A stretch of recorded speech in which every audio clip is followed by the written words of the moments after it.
الحمد لله الحنان المنان الذي خلق الإنسان وعلمه البيان، والصلاة والسلام على رسوله سيد الإنس والجان وعلى آله وأصحابه ذوي الخير والإحسان، أما بعد فأعوذ بالله من الشيطان الرجيم. بسم الله الرحمن الرحيم. ولا تهنوا ولا تحزنوا وأنتم الأعلون إن كنتم مؤمنين. صدق الله مولانا العظيم وبلغنا رسوله النبي الأمين المتين المختار الكريم، ونحن على ذلك من الشاهدين والشاكرين والحمد لله رب العالمين. بارگاہ رسالت معاب صلی اللہ علیہ وسلم میں درود پاک کا ہدیہ پیش کریں. اللہم صلی علی سیدنا و مولانا محمد معدن الجود والکرم وآلہ واصحابہ الکرام وابنہ الکریم وبارک وسلم صلاة دائمة سرمدا ابدا. مرد حق باطل کے آگے مات کھا سکتا نہیں، مرد حق باطل کے آگے مات کھا سکتا نہیں، سر کٹا سکتا ہے لیکن سر جھکا سکتا نہیں. میرے عزیزوں، یہ روحانی اور بارونق منظر اور منبر نور پر جلوہ بار علماء میں اتنے جوشیلے علماء آپ کے پاس موجود ہیں. میری تقریر کی اب چندہ حاجت بھی نہیں ہے. نظامت اور شعر و شاعری کے جو شعلے ہیں میرے اندازے کے مطابق کافی دنوں تک آپ کو یہ گرم رکھیں گے. میرے عزیزوں، اللہ تعالیٰ تمہارا یہ جذبہ ہمیشہ سلامت رکھے. ہمارا ایک ہی مقصد ہے کہ اگر میرے مصطفیٰ کریم صلی اللہ علیہ وسلم کے نام پر ہمارا جوان بیدار ہو گیا تو اچھے اچھوں کی نیند ہم ہو ہی جائیں گے. بس ہمیں جگانا ہی ہے. ہم نہ تلوار کی بات کرتے ہیں نہ بندوق کی بات کرتے ہیں. میری تقریریں اٹھا کر کے دیکھ لیں، جن لوگوں کو تکلیف ہے اور ہماری امیج ایک کٹرواد کی طرح پیش کرتے ہیں، ان سے میں کہتا ہوں کب میں نے بم بارود کی بات کی ہے، کب میں نے گولی بندوق کی اور تیز نیزے تلوار کی بات کی ہے. کبھی اپنے نوجوانوں کو یہ تمام چیزیں پکڑنے کی بات ہی نہیں کی. پھر بھی آپ کو خوف اتنا کیوں ہے؟ پھر بھی آپ کو ڈر اتنا کیوں ہے؟ ہاں، اتنی بات ہے کہ میں یہ ضرور کہتا ہوں کہ ہمارے نبی پاک صلی اللہ علیہ وسلم کے غلاموں کے ہاتھ میں کنکری بھی آ جائے تو بہت قیمتی ہوتی ہے. ہاں، ہم نہ تلوار کی بات کرتے ہیں نہ بندوق اور بم بارود کی بات کرتے ہیں، لیکن میرے عزیزوں، دل سے اور سینے سے نکلنے والی باتیں اس سے بھی زیادہ طاقتور ہوتی ہیں. یہ دنیا جانتی ہے، یہ دنیا جانتی ہے. اور اسی وجہ سے پورا کربلا کا واقعہ پیش آ گیا. آپ کبھی سوچ سکتے ہیں کہ ایک طرف نواسہ رسول امام علی مقام جو بغیر جنگ کے ارادے سے اپنے گھر سے نکلے ہیں، اپنا مختصر سا خاندان لے کر کے نکلے ہیں، لیکن جب وہ کوفہ آنے والے تھے بیچ راستے میں آپ کو روکا گیا. آپ کے قافلے میں آنے والوں کی تعداد مختلف بتائی گئی ہے روایات میں. مسعودی کی روایت میں 135 لوگ تھے امام حسین کے ساتھ، اور دیگر روایات کے مطابق 82 لوگ تھے، 82 لوگ، عورتیں مرد سب ملا کر. شہید ہونے والوں کی تعداد 72 ہے. لیکن 72 ہو کہ 82 ہو کہ 135 ہو، ان کا راستہ روکنے کے لیے پہلے 1000 کا لشکر آیا، پھر اس کے بعد 4000 کا لشکر آیا، پھر اس کے بعد کل ملا کر 22000 کا لشکر آیا. یہ کون سا کمپیر کر کے تو دیکھیں، ایک آدمی کو روکنے کے لیے 2 ہوتے، 3 ہوتے، 4 ہوتے. 80 لوگوں کو روکنے کے لیے اگر 22000 لوگ لگتے ہیں تو عقل آج بھی تسلیم نہیں کر پاتی. نوجوانوں تصور کرو، کیا آپ کے زمانے میں بھی، ہم تو 1400 سال پہلے کی طاقت نہیں رکھتے، کمزور ہو گئے، آپ کے زمانے میں بھی آپ سے اگر کہا جائے کیا 80 لوگوں کو روکنے کے لیے کتنے لوگوں کی ضرورت پیش آئے گی؟ آپ کہیں گے زیادہ سے زیادہ 800 لوگ. اور بھی اگر آپ کے اندر شدت ہے تو بولیں گے 8000 لوگ. لیکن یہ 22000 کی تعداد سمجھ میں نہیں آتی. یہ آپ کو آج بھی سمجھنے کی ضرورت ہے کہ دشمن کے اور باطل کے خیمے میں اہل حق کا رعب کتنا ہوتا ہے، اہل حق کا خوف کتنا ہوتا ہے. 1400 سال سے یہی نیم چلا رہا ہے، یہی دستور چلا رہا ہے۔ حق جماعت تھوڑی ہوتی ہے اور کفر کی طاقت بہت زیادہ ہوتی ہے، لیکن پھر بھی اہل حق کے دل میں خوف نہیں ہوتا کہ ہم 80 ہیں، بلکہ خوف انہی 22,000 کے دل میں ہی ہوتا ہے۔ آج بھی ہم دیکھ رہے ہیں الحمدللہ ہماری تعداد کم ہے، ہمیں آج مائنورٹی کہا جاتا ہے، ہمیں آج مائنورٹی کہا جاتا ہے۔ ہمارا حال تو یہ ہے کہ ہمارے پاس کچھ بھی نہیں، اسلحہ نہیں، بم بارود نہیں، طاقت نہیں، ہمارے تو نوجوان ڈپارٹمنٹ میں بھی نہیں، عہدوں پر بھی نہیں۔ ارے ہمارا حال تو یہ ہے کہ ہم حکومت کے تخت تک بھی نہیں پہنچ پاتے۔ ہمارا حال تو یہ ہے کہ سیاست میں ہماری کوئی نمائندگی نہیں، اور جو کچھ پہنچ بھی گئے بیچارے وہ کسی اور کی جھولی میں گر گئے۔ ہمارے پاس کیا ہے؟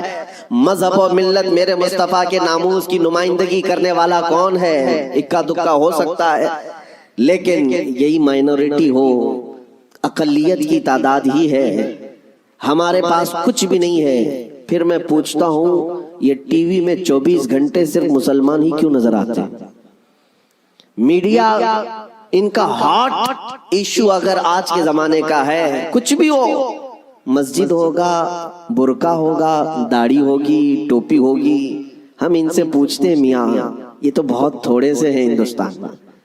ان کی حیثیت یہ ہے کہ پڑھے لکھے بھی زیادہ نہیں ہیں، عہدوں پر بھی زیادہ نہیں ہیں، سیاست میں بھی نہیں ہیں، لیکن پھر ٹیلی ویژن میں کیوں زیادہ ہیں؟ ٹی وی میں، نیوز میں یہ زیادہ کیوں ہیں؟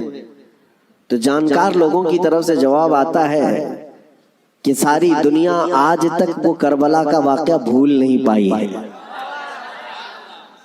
کربلا کا واقعہ بھول نہیں پائی اس لیے کہ آج بھی ان کو ایسا لگتا ہے کہ اگر ایک بھی غلام حسین کھڑا ہو گیا تو پھر چاہے مقابل میں کروڑوں ہی کیوں نہ ہو، خطرہ اسی ایک سے ہی نظر آتا ہے۔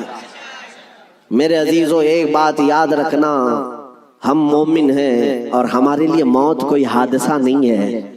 ہمارے لیے موت حادثہ نہیں، بلکہ امام حسین نے ہمیں یہ سبق دیا ہے، موت ہمارے لیے شہادت ہے۔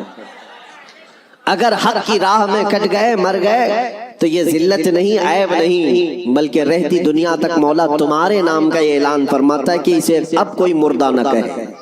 جو اللہ کی راہ میں مر گیا اب اسے مردہ بھی کہنے کو منع کر دیا گیا۔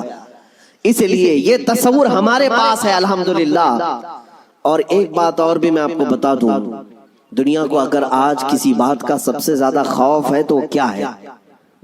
اقبال نے کہا تھا انگریز ہمیں ہزار توڑنے کی کوشش کرتے رہے، مارنے کی، کاٹنے کی، جلا وطن کرنے کی، حکومتیں چھیننے کی، لیکن اخیر میں تنگ آ کر کے کیا کہتے ہیں جانتے ہو؟ انگریزوں کی زبان سے نکلے ہوئے الفاظ کی ترجمانی اقبال کرتا ہے، یوں کہتا ہے شاعر مشرق، یہ فاقہ کش موت سے ڈرتا نہیں ذرا۔ مسلمانوں کے بارے میں انگریز یہ کہتے ہیں یہ فاقہ کش ہے۔ فاقہ کش کا مطلب ہے بھوکے رہتے ہیں، کھانے پینے کو ان کے پاس ہے نہیں، لیکن معاملہ یہ ہے یہ فاقہ کش موت سے ڈرتا نہیں ذرا۔ ہاں، موت سے ڈرتا نہیں ذرا، روح محمدی اس کے بدن سے نکال دو۔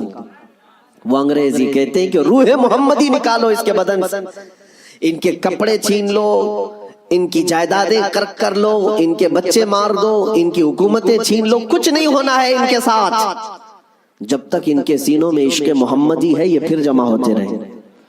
دنیا اس نقطے کو سمجھتی ہے میرے عزیزوں، اس لیے ہمارا وناش کرنے کی جو بات کرتے ہیں، یہ ان کی جب باتیں سنتا ہوں تو ہنسی بھی آتی ہے، مذاق نہیں۔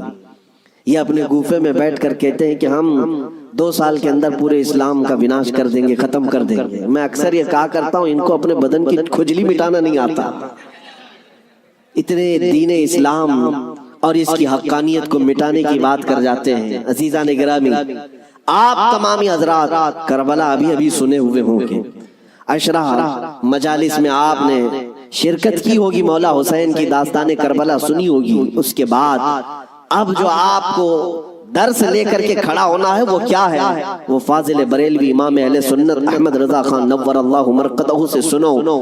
آپ نے یہ میسج دیا تھا، خوف نہ رکھ رضا ذرا، تو ہے عبد مصطفیٰ۔ خوف نہ رکھ رضا ذرا، تو ہے عبد مصطفیٰ، تیرے لیے امان ہے، تیرے لیے امان ہے۔ یہ ہم سب کے لیے میسج ہے۔ اگر آپ کو یہ لگتا ہے کہ میں مدینے کے تاجدار کا غلام ہوں تو خوف کو نکال کر پھینکو، کچھ نہیں ہونا ہے۔ یہ پھانسی کے پھندے، یہ جیل کی سلاخیں، یا تلواروں کی چمک، یا گولیوں بارود کی باتیں، یہ سب ہمارے لیے میرے عزیزوں موت کا ڈر نہیں بتا سکتی، اس لیے کہ حضرت مظفر حسین کچوچوی رحمۃ اللہ علیہ نے ایک بات فرمائی تھی، جب ان کو قید کیا گیا تھا جیل میں، تب انہوں نے کہا تھا مظفر کو مقید نہ سمجھ اے سیاد، میری اسیری بھی سنت آبائی ہے، ہمارا قید ہونا بھی ہمارے آبا و اجداد کی سنت ہے۔ اس لیے میں جس جگہ جاتا ہوں نوجوانوں سے ایک ہی بات کا خطاب کرتا ہوں کہ اپنے سینوں سے خوف نکالو، ڈر نکالو، اور اس بات کا یقین تم سے زیادہ کس کو ہے کہ ہمارا رازق اللہ ہے، اس سے زیادہ کون اس دنیا میں یقین رکھتا ہے؟ آپ ہیں، مومن ہیں، اللہ کی ذات پر یقین ہے آپ کو، ہمارے دانے دانے کا رازق اللہ ہے، اور ہماری ہر سانس کا مالک اللہ ہے۔ جب تک میرا مولا نہ چاہے یہ پوری طاقتیں مل کر کے میرا بال بھی نہیں نوچ سکیں گی، اور جب رب تعالیٰ کو منظور ہو تو ہم چونٹی سے بھی ہلاک ہو سکتے ہیں، یہ قدرت کے فیصلے ہیں۔ میں آپ کو بتاتا ہوں، سیدنا غوث اعظم عبد القادر جیلانی رضی اللہ تعالیٰ عنہ ممبر پر خطبہ دے رہے تھے، بڑا مجمع، 70,000 کا مجمع، ممبر پر جب خطبہ دے رہے تھے، عین خطبے کے دوران چھت پر سے ایک نہایت ہی کالے قسم کا سانپ نمودار ہوا، جس کی ہیبت ایسی تھی کہ مجمع میں سے لوگ ادھر سے ادھر ہونے لگ گئے۔ اس سانپ کی دہشت سے لوگ گھبرا گئے، لیکن وہ سانپ چھت سے اوپر سے آتے آتے سیدھے سرکار غوث پاک کے کندھے پر آ گیا، غوث پاک کے کندھے پر آ گئے، نہایت ہی کالے قسم کا زہریلا سانپ، جس کو دیکھ کر مجمع منتشر ہو رہا۔ غوث پاک خطبے میں مصروف ہیں، اور اس کے بعد وہ سانپ آپ کے گردن سے آپ کے جبے میں داخل ہوا، آستین میں گیا، سینے پر آیا، دوسرے آستین میں گیا، گردن میں آیا، اس کے بعد تھوڑی دیر کے بعد وہ واپس ادھر ہی گیا۔ غوث پاک کے ایک جملے میں بھی لغزش نہیں ہے، خطبہ جس طرح چل رہا تھا اسی طرح چلتا رہا، اور اس کے بعد اس سانپ نے فصیح عربی میں آپ سے کلام کیا، کہا ہے عبد القادر میں آزمائش کے لیے آیا تھا، اس سے پہلے میں نے کئی لوگوں کو آزمایا، ان کے یا تو زبان میں لکنت آ گئی، یا تو پیر ہل گئے، یا تو پھر اپنا بیان چھوڑ دیا، لیکن تمہارا حال تو یہ ہے کہ ایسا لگتا تھا کہ تمہارے جسم پر کوئی چیز آئی نہیں۔ غوث پاک رضی اللہ تعالیٰ عنہ مسکرائے، خطبہ جاری رکھا۔ لوگوں نے پوچھا غوث پاک سے کہ یہ کیا تھا، اتنا بھیانک سانپ آپ کے جسم پر آیا، آپ کے جسم پر کوئی جنبش بھی نہیں، لغزش بھی نہیں۔ سرکار غوث پاک رضی اللہ تعالیٰ عنہ مخاطب ہوتے ہوئے ارشاد فرماتے ہیں، میرا نام عبد القادر ہے، میں قادر کا بندہ ہوں۔ کس کا بندہ؟ قادر کا بندہ، قدرت پر یقین رکھتا ہوں۔ مجھے اس بات پر یقین تھا کہ اگر میری موت آنی ہے تو اس سانپ کے ذریعے سے آ جائے گی، میرے ہلنے سے بچنے سے میں بچ نہیں سکوں گا، اور اگر میری موت نہ آنا ہو تو اس طرح کے سینکڑوں سانپ بھی میرے جسم کا کچھ نہیں کر سکتے۔ موت و حیات کی قدرت صرف میرے رب ذوالجلال کے پاس ہے۔ میں اسی یقین کے ساتھ خطبے میں مصروف رہا، وہ تو امتحان تھا، ٹل گیا۔ عزیزان گرامی وقار، اس بات کا میں آج آپ کو اعلان کرنا چاہتا ہوں، اگر آپ قادری سلسلے سے بیعت ہیں تو غوث پاک کی اس استقامت پر قربان جاؤ۔ آج اس طرح کے زہریلے سانپ اگر تمہارے ارد گرد آ بھی جائیں، تمہیں اس بات کا یقین رکھنا ہے، موت و حیات کا مالک میرا پروردگار ہے، موت و حیات کی قدرت میرے رب ذوالجلال کے پاس ہے۔ اور یہ یقین میں آپ سے کہتا ہوں کہ غوث پاک کے مقام تک تو نہیں پہنچ سکتے، لیکن واقعہ عرض کرنے کا مقصد یہ ہے کہ ہم قادری غلام ہیں، قادری کتے ہیں، ان کی نسبت سے اگر ہمارے سینے میں تھوڑا بہت بھی اگر شجاعت کا جذبہ آ جائے تو میں سمجھتا ہوں کہ میرے عزیزو آج اس روئے زمین کا منظر ہی بدل جائے گا۔ لوگ دیکھ چکے تمہیں ڈرا کر کے، دھمکا کر کے، انہیں یہ اندازہ ہو گیا ہے کہ یہ تھوڑے پیسوں میں بک جاتے ہیں یا خوف سے تھر تھراتے ہیں، ڈر کر کے بھاگ جاتے ہیں، اس لیے دنیا تمہیں ڈراتی ہے، دھمکاتی ہے۔ لیکن جس دن تمہارے قدم ڈگمگانے سے رہ گئے، میں یقین کے ساتھ کہتا ہوں بجلیاں آئیں گی، طوفان آئیں آئیں گے لیکن تمہارا کچھ نہیں ہو سکے گا۔ اللہ کریم تمہارے استقامت پر مدد نازل فرمائے گا، اس لیے کہ قرآن میں وہ کہتا ہے ان الذین قالوا ربنا اللہ ثم استقاموا تتنزل علیہم الملائکہ، بے شک جو لوگ اللہ کو یہ کہتے ہیں کہ ہمارا رب ہے اور پھر اس پر جمے رہتے ہیں، مولا فرماتا ہے ان کی حفاظت کے لیے مولا فرشتے نازل فرماتا۔ جمے رہنا، استقامت، ڈٹے رہنا، یہ آج تمہاری ضرورت ہے میرے عزیزوں۔ طوفان آئیں گے، آندھیاں آئیں گی، لیکن یہ نہیں ہے کہ تم میدان چھوڑ کر بھاگ جاؤ۔ دیکھو موت تو آنی ہے، کسی ہاسپٹل کے بیڈ پر آئے گی یا گھر کی چٹائی پر آئے گی، کہیں نہ کہیں آنا ہے، یا کسی حادثے میں یا کسی بیماری میں۔ لیکن اگر قسمت سے موت اس حال میں آئے کہ میں میرے نبی کا پرچم بلند کر رہا ہوں، نبی پاک کی عزت کی بات کر رہا ہوں، اور اگر اس حال میں موت آئے تو اس موت کا کیا کہنا؟ میرے عزیزوں، بزرگوں نے فرمایا جو ناموس رسالت پر مر جاتا ہے، روح نکلنے سے پہلے وہ اپنے سرانے پر مصطفیٰ کریم کا دیدار بھی کرتا ہے، نبی پاک صلی اللہ تعالی علیہ وسلم کا دیدار کرے گا۔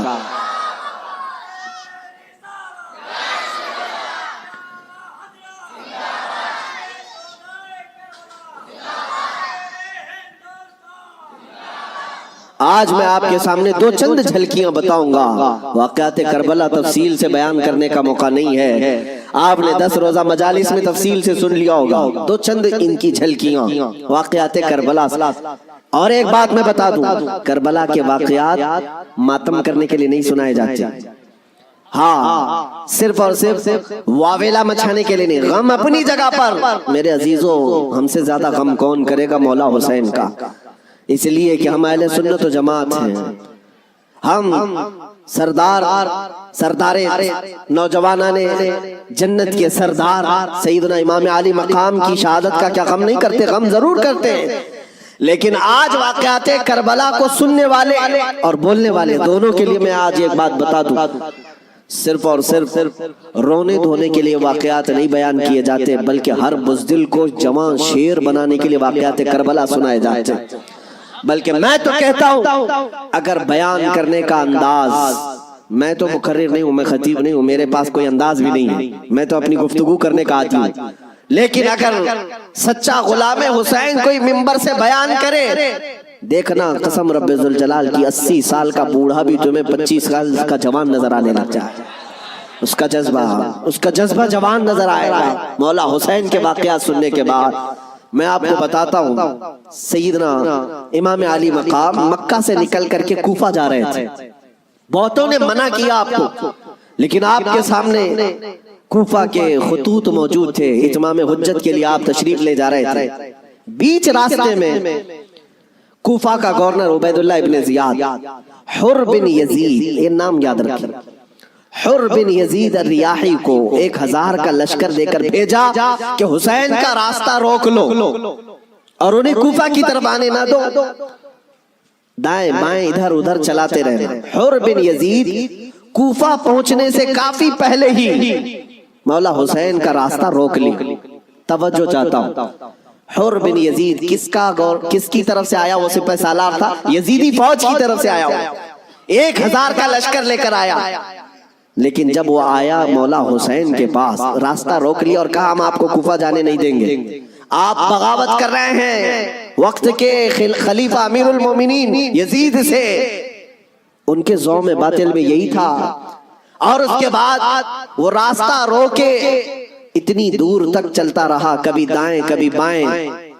امام حسین ایک جگہ پر جب پڑاؤ کرتے ہیں، ظہر کا وقت ہے، اذان ہوئی، نماز کے لیے جماعت قائم ہو رہی ہے، امام حسین نے اس حر بن یزید سے پوچھا جو 1000 لشکر کا سپہ سالار تھا، کہا ہم نماز پڑھنے جا رہے ہیں، ہم اپنی نماز پڑھ لیں، کیا تمہاری جماعت الگ ہوگی ہماری جماعت الگ ہوگی؟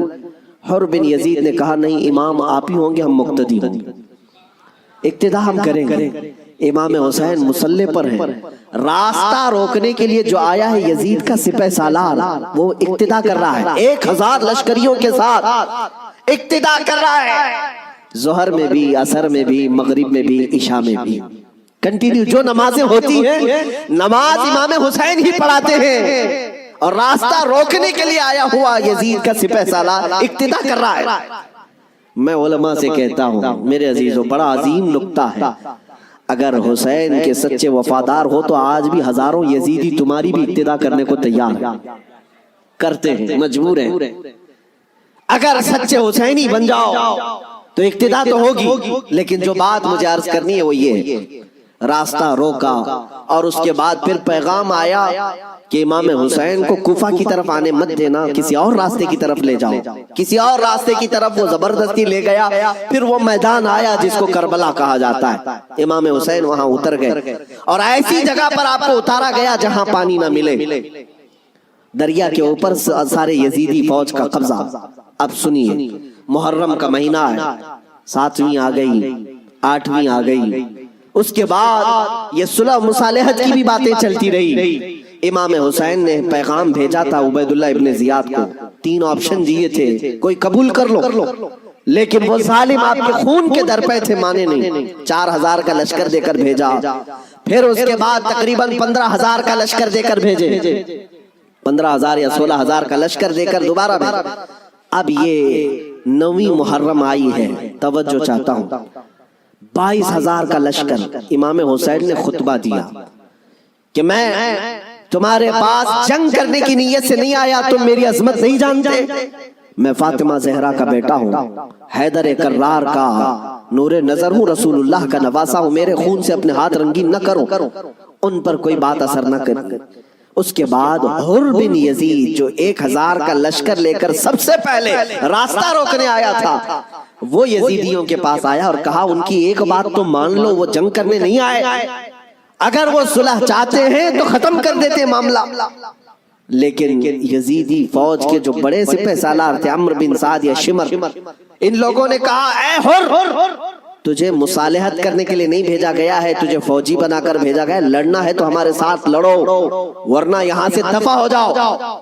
جب یزیدی فوج کے بڑے سپہ سالاروں نے حر بن یزید کی بات نہیں مانی تو سنو، پورے مجمع میں وہی حر جو یزید کا سپہ سالار تھا اعلان کرتا ہے تمہاری سپہ سالاری تمہیں مبارک ہو، میں حسین کے خیمے میں جاتا ہوں۔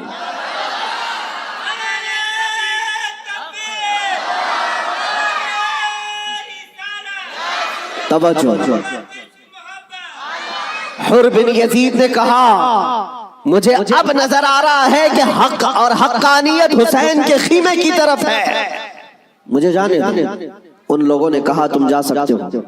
حر بن یزید کو پتا تھا حسین کے ساتھ جانے کا کیا انجام ہو سکتا ہے، 22000 کا لشکر جرار ہے اور ادھر صرف 80-82 لوگ ہیں، ایسے وقت میں ایک چھوٹی جماعت کا ساتھ کون دے سکتا ہے جہاں بھاری بھرکم لشکر سامنے موجود ہو؟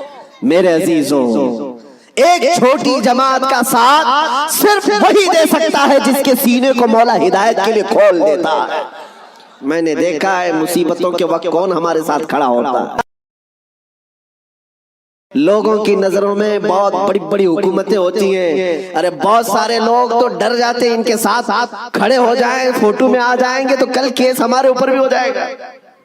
میرے عزیزوں، میں اپنی بات نہیں کرتا، لیکن ایک بات ضرور ہے، حق جماعت اگر اقلیت میں بھی کیوں نہ ہو، اللہ کی مدد آج یا کل اسی کے ساتھ ہوگی۔ اگرچہ آج وہ مظلوم نظر آئے لیکن اللہ تعالیٰ غالب فرمائے گا۔ حسین اعظم کے پاس حر بن یزید آ گئے۔ جس بات کی طرف میں تمہیں لے جا رہا ہوں اس کے لیے اتنا لمبا واقعہ بیان کرنا پڑا، جو اصل لب لباب ہے، جو خلاصہ ہے اس واقعے کا، وہ ابھی عنقریب بیان کرتا ہوں۔ نوجوانوں توجہ سے سنو، توجہ۔ حسین ابن علی رضی اللہ تعالیٰ عنہ کے پاس آ گیا حر بن یزید، قدموں میں گرا، کہا مولا مجھے معاف فرما لے، میں نے راستہ روکا آپ کا، میں آپ کو مجبور کیا اس میدان میں آنے کے لیے، لیکن میں آپ کے ساتھ اب اس وقت تک رہوں گا جب تک میری آخری سانس نہ آ جائے، میں آپ کی حمایت میں لڑوں گا۔ امام حسین نے اس سے کہا حر کہ میں نے تجھے معاف کر دیا، لیکن جا تو اپنے بیوی بچوں کے ساتھ، میری اس چھوٹی جماعت کے ساتھ رہے گا تو جان کا خطرہ ہے۔ حر بن یزید نے کہا میں نے جو راستے میں آپ کے ساتھ کیا اس کا کفارہ جان دینے سے بھی میں سمجھتا ہوں ادا نہ ہو پائے، اس لیے میں آخری سانس تک آپ کے ساتھ رہوں گا۔ رہا ساتھ میں۔ 10ویں محرم آ گئی۔ اب جو بیان کرنا ہے توجہ سے،